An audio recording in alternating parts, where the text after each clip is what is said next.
আমার একটা বান্ধবী আছে, বান্ধবীর নাম হইল লিজা। আমার আবার আরেকটা বান্ধবী আছে, সেই বান্ধবীর নাম হইল মাইশা। আমি, লিজা আর মাইশা, আমগো একটা গ্রুপ। এখন এই যে লিজা, হ্যাঁ সবসময় আমার কাছে কয়, দোস্ত এই যে মাইশা মাইয়াটা কি খ্যাত একটা মাইয়া, ওর সাথে কি আমার লেভেল মিলে? ও দেখতেও তো সুন্দর না, কিন্তু ভাব নেয় বিশ্ব সুন্দরীর মতো। আবার আমি যা করি ও সবসময় আমাকে কপি করে।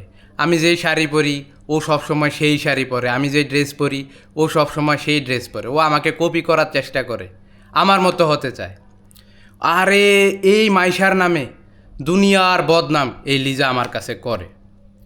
তারপরে আবার দেখি কি, এই মাইশা যখন ফেসবুকে ছবি আপলোড করে, এ আমার বান্ধবী লিজায় তার ছবির নিচে কমেন্টে যায় লেখে, উফ কি সুন্দরী, বিশ্ব সুন্দরী, তোমাকে যে কি সুন্দর লাগছে, আই উইশ আমি তোমার মতো হতে পারতাম। একবারে মনে যে কমেন্টে ফ্রেম আর ফ্রেম। আমি তাগো মন মানসিকতাটাই বুঝি না আমার বান্ধবীর, এই যে লিজার। সে আসলে কি চায়? সে মুখে বলে কি আর কমেন্টে যায় করে কি? আমি পৃথিবীর সব সূত্র বুঝতে পারলেও তার মন মানসিকতাটা কি আসলে?